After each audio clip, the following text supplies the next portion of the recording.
Druga część Duny to jeden z tych projektów, na który mnóstwo ludzi wyczekiwało. Jak najbardziej, jeżeli jest jakiś film w tym roku, który muszę obejrzeć, to właśnie musi to być Duna. Miałem okazję film obejrzeć wczoraj i muszę się do czegoś przyznać. Zacznę w ogóle od końca. Nie czytałem do tej pory książek. Nie czytałem Duny do tej pory i nie należę do kościoła Duniarzy, Dunowców, jak zwał, tak zwał, więc rzeczywiście nie miałem klapek na oczy, na zasadzie muszę zobaczyć, bo to ma być coś pięknego, więc to, co oglądałem, cała ta fabuła, to było dla mnie nowość, bo no, nie wiedziałem dokładnie, nie czytałem książek, to oczywiście nie wiedziałem, jak to się ma rozwijać. Fabuła, no, tylko w zarysie. Na początku dostajemy bardzo pobieżnie streszczenie pierwszej części i akcja się oczywiście no, posuwa, co tu mówiąc dalej do przodu. Nasz Timothée Chalamet jest wybrańcem, a przynajmniej tak ludzie go uważają. Dalej się dzieje, nie będę oczywiście zdradzał co, gdzie, jak i kiedy. Zacznę oczywiście od, cytując kabaret, od oczywistych oczywistości. Jeżeli w przyszłym roku ten film nie będzie przynajmniej nominowany w 4 kategoriach do Oscarów, chodzi mi oczywiście o efekty wizualne, dźwięk, montaż, a także zdjęcia, no to w tym momencie Oscary powinny zwinąć dywan, zamknąć się, dziękuję bardzo, założyć kłódkę, powiedzieć: Oscary się skończyły, game over. Bo tak jak ten film jest pięknie zrobiony, to jest coś pięknego. Pięknie zrobione coś pięknego. Wiem, że to jest oczywiście, cytując zmarłego nie tak dawno Richarda Lewisa, wielka redundancja, ale niechże tak rzeczywiście będzie. Bo Denis Villeneuve, ten nakręcił film za 190 milionów dolarów i teraz jesteśmy oczywiście, żyjemy w czasach, kiedy mamy filmy po 500 i tak dalej. Dużo, za dużo, a tutaj rzeczywiście pokazał nam wszystko, bo to, co widzieliśmy w pierwszej części, te wszelkiego rodzaju stwory, walki, bijatyki i tak dalej, to tutaj to jest pokazane. Ten film swoją epickością przygniata wiele produkcji, które do tej pory otrzymaliśmy. Bo było mnóstwo filmów, które gdzieś tam były: o proszę bardzo, to jest wielkie kino, chociażby ostatnie 3 części Gwiezdnych Wojen miały być epickie, mega super świetne, a w porównaniu z Duną to wiesz, tam gdzieś Gwiezdne Wojny, gdzie jesteście, nie ma was w ogóle. Mimo że akurat Gwiezdne Wojny, zresztą sam George Lucas powiedział, że pisząc scenariusz do 4. części wzorował się na Dunie, ale nie o tym.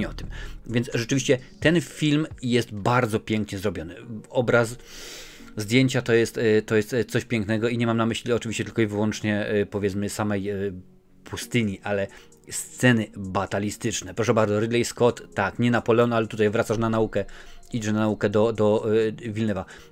Jest to zrobione dobrze, z wielkim rozmachem, bo rzeczywiście ciężko, bo na pewno są oczywiście, ale ciężko jest zauważyć, kiedy mamy komputerowo generowane efekty, czyli tak zwane CGI, a kiedy rzeczywiście mamy prawdziwych statystów. No to rzeczywiście jest świetna sprawa, dobrze zrobiona robota, no bo co tu dużo mówić. Efekty wizualne, no oczywiście, że tak, no musi być ich całe mnóstwo w takim filmie, no i też jak najbardziej do Villeneuve dowodzi, więc no tak naprawdę pod względem technicznym film jest arcydziełem.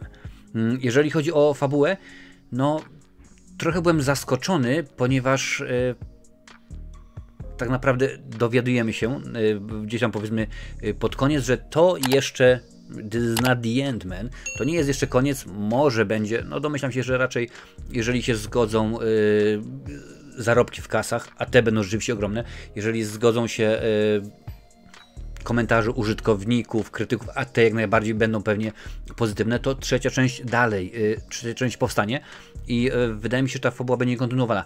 Napisz mi, bo pewnie czytałaś książkę, czy rzeczywiście w książce fabuła kończy tak, jak się kończy film 2, czy jeszcze jest troszkę dalej pociągnięte i akurat Denis Villeneuve mówi: ok, dobra, no to my w tym momencie rozłożyliśmy książkę na 3 części. Czasami mamy ogromną książkę, ogromne tomiszcze, które trzeba rozłożyć na 3 części, a czasami mamy jeden film, którego trzeba zrobić jedną książkę, którego trzeba zrobić 3 filmy o Hobbicie i to nie ma rzeczywiście sensu. Więc fabuła mi się bardzo podoba, jak ten nasz główny bohater, no on rośnie, tak? On rzeczywiście dla jednych, on jest mesjaszem, dla jednych, dokładnie tak jak wiesz, w Gwiezdnych Wojnach.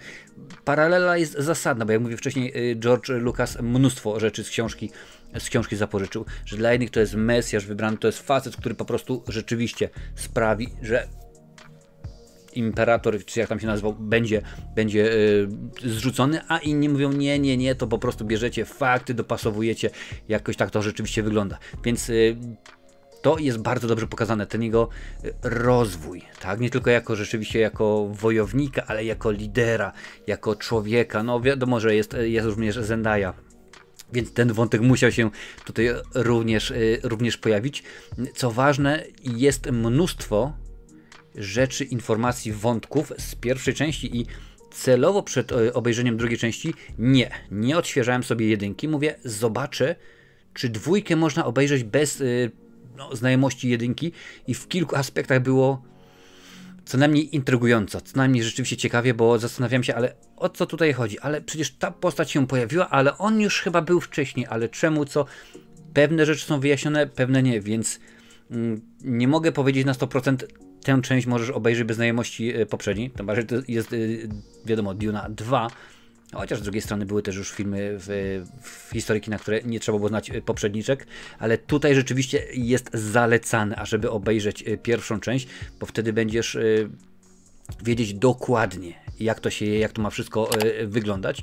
I no cóż, aktorstwo tutaj to jest po prostu, to już jest mega, to już jest kosmos, to już jest arcydzieło, bo nieważne, czy weźmiemy Timothée Chalamet, czy Zendaya, która akurat Zendaya mi się wydaje w tym panteonie całym gwiazd była chyba najsłabsza, bo jest i Javier Bardem, cudowny, naprawdę cudowny, pojawia się Josh Brolin, jest od wielu, wielu lat uwielbiany, chyba od czasu, kiedy obejrzałem Łowcę Jeleni w kinie. Oczywiście nie oryginalnie, kiedy tam był w latach 70., ale później na Panoramie Tarnowskiej w kinie Millennium. Christopher Walken w roli cesarza, imperatora, po prostu cudowny. I nawet taką znalazłem właśnie analogię, że kilka lat temu Christopher Walken wystąpił w teledysku Fatboy Slima pod tytułem Weapon of Choice. No i tam rzeczywiście również jest kilka nawiązań w tekście, bo jest chociażby taki jeden, ja nie wiem teraz dokładnie, ale jeżeli chcesz przeżyć, to nie idź prosto, żeby zmylić robala i tak dalej, więc jest rzeczywiście mnóstwo. No oczywiście nie mogło się obyć bez zmiany, tak? No bo wiadomo, że inaczej, może nie zawsze, ale bardzo często jest tak, że jeżeli reżyser sobie wypatrzy tego aktora, tę aktorkę, to okazuje się, że albo kontrakty nie teges, albo coś się nie daje. Tak samo było tutaj w tym filmie, przy okazji roli Fejda Rota Harkonnena, no bo finalnie go zagrał Austin Butler, a nie był on pierwszym wyborem.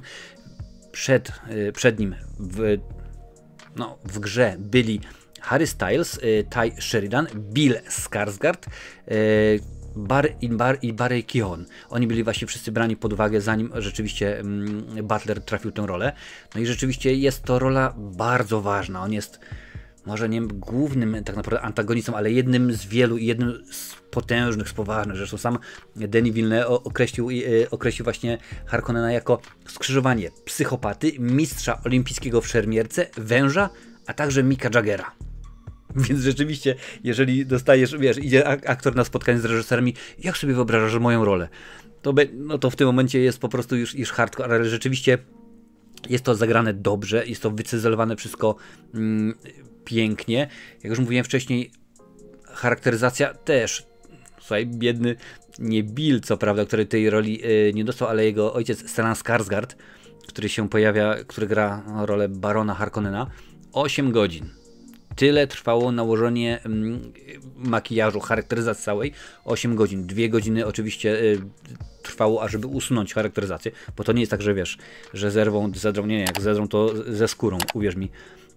Widziałem, jak to się robi w filmie i nawet miałem na twarzy nałożoną jakąś tam szramę, mniejsza o większość. Nawet sam Skarsgård specjalne pigułki brał, w tym momencie nie pamiętam jak się nazywały, ażeby nie musiał tak często chodzić do toalety, no bo to jest jednak wszystko hardkorowe, więc poświęcenie nie tylko Denis Villeneuve'a, ale i całej obsady, która spisała się zdecydowanie na medal, bo tam nawet jak jest mała rola, jeżeli pojawia się Anna Taylor-Joy czy Florence Pugh, to nie są ogromne, wielkie role, ale mają jak najbardziej wpływ na to, co się dzieje w samej fabule.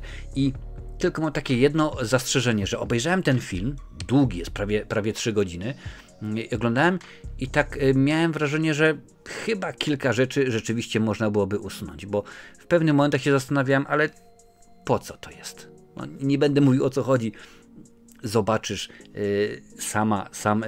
jak to jest.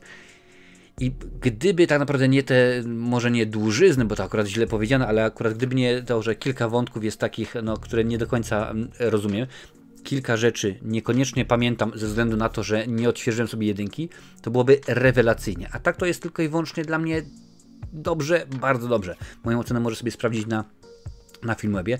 Tam wrzucę, jak ten film się oglądało, ale zdecydowanie polecam ten film. Idź go obejrzeć, bo jak mówię, no kwestia 2-3 lat, zobaczymy. No, druga część Duny dostała zielone światło już 3-4 dni po premierze pierwszej części, kiedy to rzeczywiście zaczęliśmy bić pokłony, mówić, ale ten film rzeczywiście jest dobry, ciekawy, sensowny, a potem biletów, czyli krótko mówiąc, zgadzała się włoska firma Mamonna, Casucci i Szmal, więc wtedy stwierdzili panowie ze studia, ok, lecimy, dajemy, to jest akurat Warner Brothers, chyba przy okazji właśnie premiery tegoż filmu TVN na dniach powtórzy pierwszą, albo pokaże po raz pierwszy pierwszą część Duny, bo wiadomo, właścicielem TVN jest powiedzmy Discovery Warner Brothers, więc to jest akurat w ten sposób zrobione. No słuchaj, wiadomo, że tak musi być, kasa, misiu, kasa, to się musi wszystko zgadzać i zobaczymy, jak to będzie. Duna 2, tak, jak najbardziej film oczekiwany, zgadza się, film dobry, tak, jak najbardziej, film wybitny, nie, według mnie film kultowy, no niekoniecznie film kultowy. Domyślam się, że pewnie poza osobami, które siedzą stricte tylko i wyłącznie właśnie w sci-fi, w klimatach dunowych, ten film za kilka lat zostanie zapomniany, ale ja bym sobie życzył i tobie również, ażeby powstała z tego tak wielka saga jak właśnie Gwiezdne Wojny, bo jakościowo, słuchaj, Duna to po prostu, wiesz, przebija Gwiezdne Wojny spokojnie, to zobaczymy, jak będzie dalej, no bo wiesz, od zawsze była walka Star Trek czy Star Wars, jak to wszystko wyglądało, a tutaj w tym momencie może ładnie się okazać, że wmiesza się w to wszystko Duna i oby rzeczywiście tak było i no cóż, mam nadzieję, że rzeczywiście tak będzie. A więcej filmów sci-fi? Proszę bardzo, na tej liście jest ich całe mnóstwo.